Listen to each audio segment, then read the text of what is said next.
hadir peserta peserta jamaah alhamdulillah istiqomah kita istiqomah berjalan Allah Subhanahu wa taala dalam menjalani taat, menjalani ibadah, menjalani amal saleh.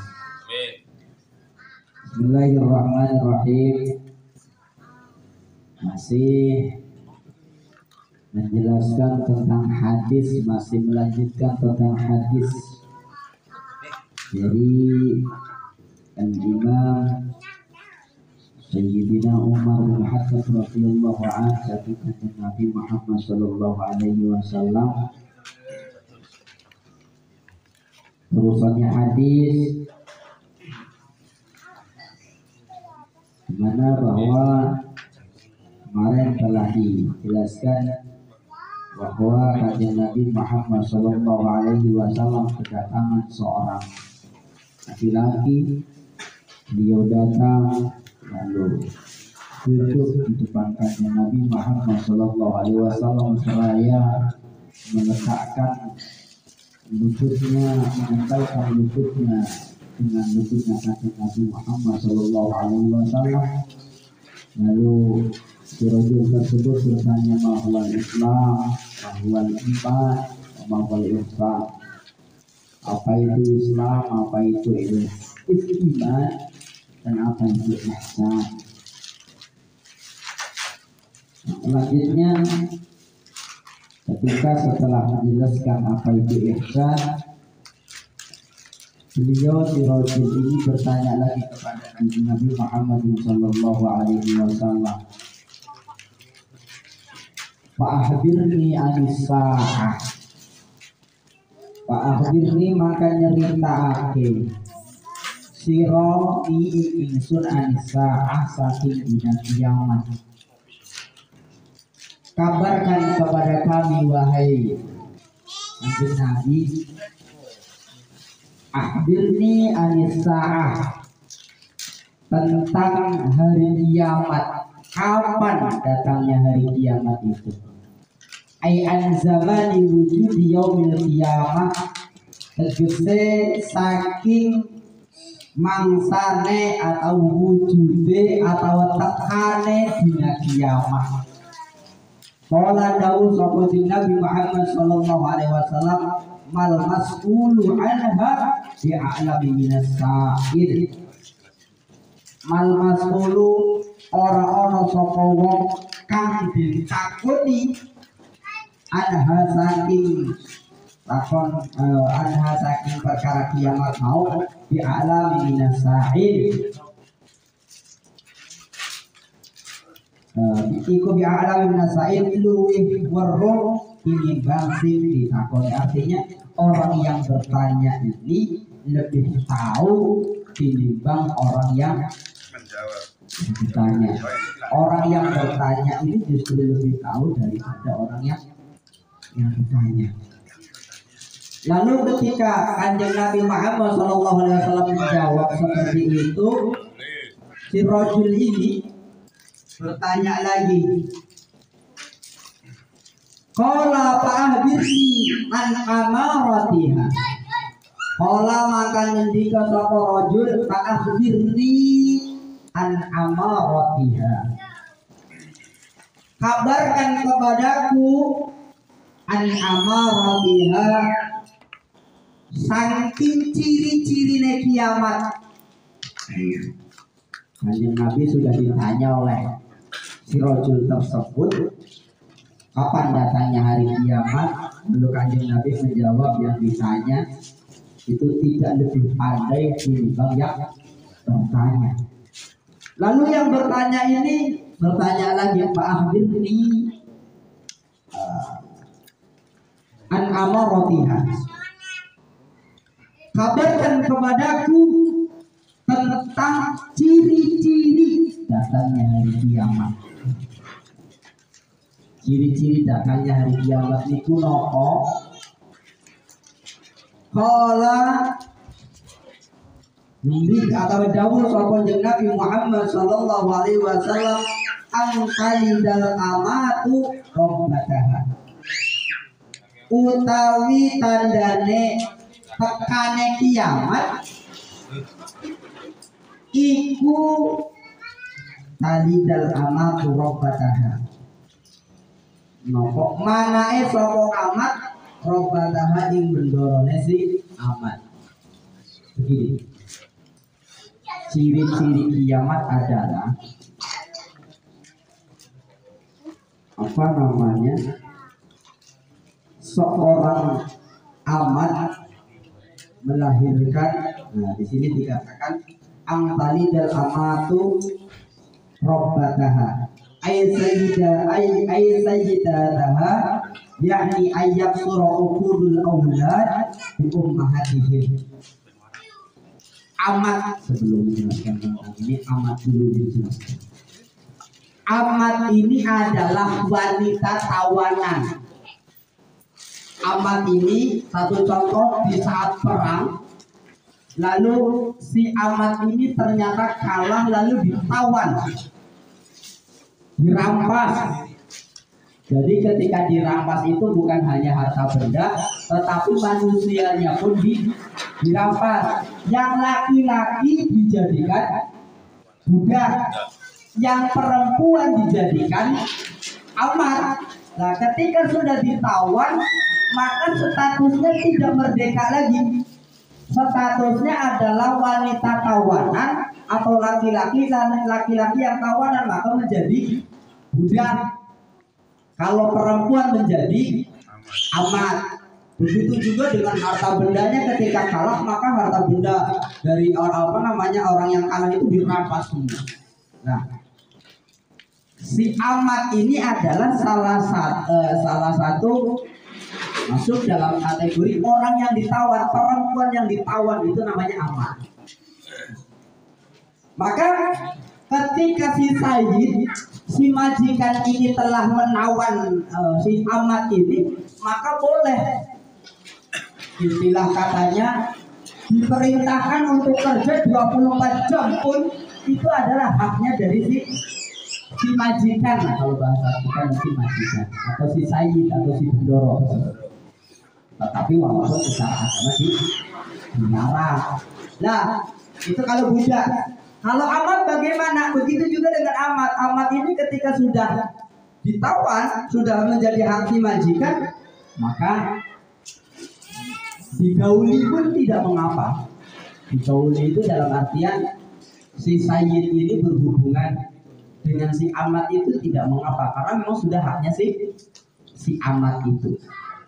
Nah, si amat ini melahirkan anak dari hasil tadi, dari hasil hubungan dengan si majikan. Majikan berhubungan dengan si amat tersebut, lalu si amat ini melahirkan anak. Anaknya si amat ini maka statusnya merdeka, tidak lagi menjadi budak tetapi merdeka, bebas seperti kita, bebas seperti bapaknya si majikan tersebut, bebas, tidak menjadi budak atau tidak menjadi amat. Tetapi ibunya yang tadi si amat ini tetap menjadi amat, wanita tawanan. Kalau laki-laki menjadi budak. Nah, ketika si amat ini melahirkan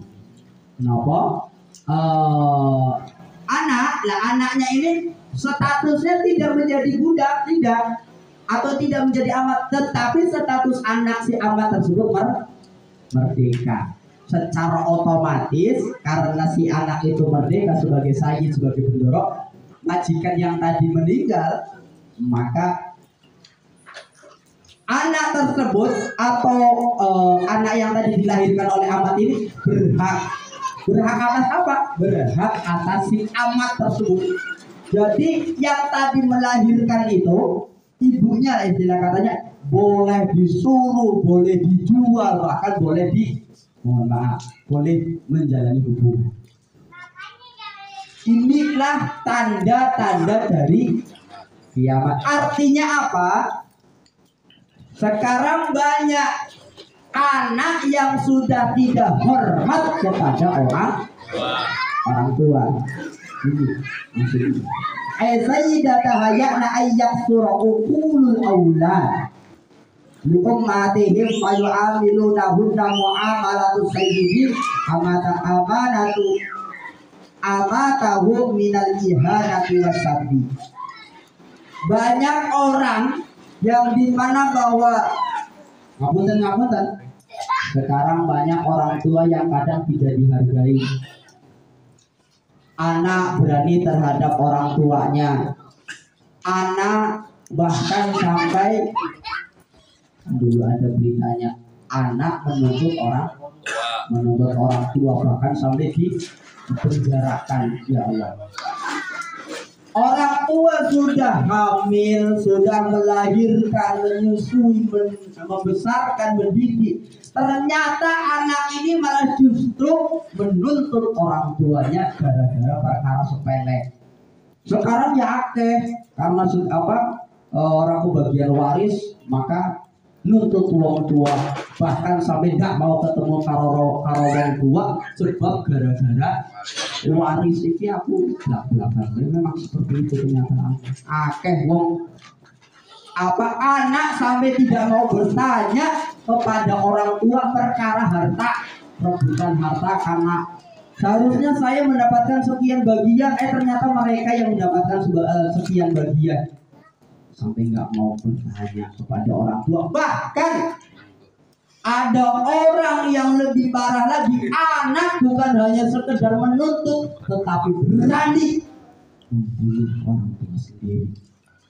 Banyak sekarang terjadi hal seperti ini. Maka inilah ciri-ciri dari kiamat. Anak berani kepada orang tuanya. Anak menjadikan orang tuanya, menjadikan ibunya sebagai pembantu disami mawon. Ngapunten, mohon maaf. Ngapunten, ini tolong agak keras. Satu contoh, istri kita menjadi wanita karir. Ngapunten. Terus karena wanita karir, kerja dan lain sebagainya, kita punya anaknya tidak ada yang ngurusin, maka mandi wong tua, Bu, ngapunten niki putune lah kasih ngurusin sampai ini yo ngomong bocah ya. Itu salah satu. Wis wani ngongkon wong tua untuk ngomong bocah. Ini masuk dalam kategori, walaupun yang namanya orang tua pasti akan mau saja sebagai bentuk kasih sayang orang tua terhadap anak dan cucu. Tetapi yang perlu dipahami adalah, layakkah kita seorang anak menyuruh orang tuanya yang sudah jelas-jelas ia hamil, melahirkan kita, menyusui kita, membesarkan kita nikah, punya anak, ternyata dititipkan lagi kepada beliau untuk diasuh lagi. Ngapunten. Ini masuk dalam kategori wong sing wani karo wong tua. Sebabnya apa? Sebabnya wani ngongkon karo wong tua. Saya Bu, ngapunten sampean arep masak, arep mangan di monggo. Masak dhewe, aku arep kerja. Ini juga masuk. Yang seharusnya kita berbakti kepada orang tua, seharusnya kita melayani, meladeni wong tua, tetapi justru sekarang orang tua yang meladeni kita dari awal, dari sejak kita hamil sampai sudah besar, sudah besar punya anak pun masih diurusi karo wong tua. Makanya ngapunten hadis ini mah al-fakir, di mana bahwa mempunyai hadis ini mah mempunyai dua anak yang sekaligus kembar secara otomatis repot dan lain sebagainya. Saya tidak akan pernah menyuruh siapapun ketika mampu untuk diurus oleh diri sendiri. Wis wong tua di rumah saja. Adapun ketika mau nengok ke sini yang monggo nengok, tetapi tidak untuk bahasanya. Tidak kami suruh untuk ngomong masuk anak ke sini ya sebagai bukti senang-senang nengok dan lain sebagainya. Nah itu bahasanya di situ. Jadi tidak diperintahkan untuk ngomong dan lain sebagainya karena memang kita sadar diri bahwa kita sudah diurusi, sudah besar. Sekarang kan banyak orang yang sudah gede masih merepotkan orang. Ini kan ya harus berupaya semaksimal mungkin bagaimana caranya agar kita tetap memuliakan orang tua walaupun orang tua tidak ngomong apa istilah katanya menolak secara otomatis karena ibadahnya orang tua, sayangnya orang tua terhadap anak dan cucunya, maka iya walaupun secara akhlak kita tidak sopan, makanya aku jangan sekali-kali ngongkon orang tua pun bu, bapak pun jenengan pun sepuh wis fokus ibadah para aku nang kene karo bocah-bocah karo istri insyaallah bisa ngurus diri. Gimana caranya, yang penting kita benar-benar mengurus diri tanpa merepotkan orang tua karena orang tua telah direpoti dulu, bahkan sampai kita sudah besar seperti ini masa kita mau merepotkan orang tua walaupun orang tua pasti ya kepikiran pituna kabare pripun putune itu suatu hal yang wajar, tapi jangan sekali-kali berani untuk nyuruh orang tua hanya untuk karena memang sibuk kerja, sibuk karir dan lain sebagainya. Bolehlah kalau memang sekiranya seperti itu, boleh untuk ada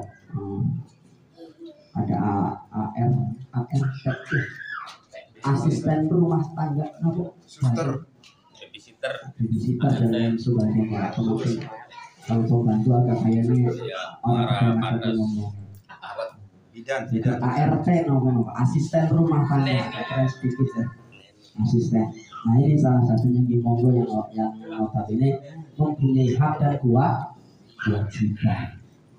Walaupun orang tua dijatah, walaupun orang tua tetap tetap kayaknya kurang sopan. Kalau kita nyuruh orang tua diperintahkan untuk ngapunten ya. Satu contoh ketika kita kerja lalu di rumah ngopelnya apalagi sampai nyuruh nopo ngomong bocah bahasanya ini ya. Saya pikir secara akhlak tidak sopan. Tetapi kalau memang tidak disuruh kok punya inisiatif karena memang tinggalnya bersama kita pun bu bukan usahanya bukan usahanya pelantek pulau mawar ternyata udah apa itu gimana itu makan kemauan dari si ibu tersendiri, tidak ada paksakan pun buat usah disapu buat usah makan mawar sekiranya ada waktu dipel dan sebagainya ada asisten lah.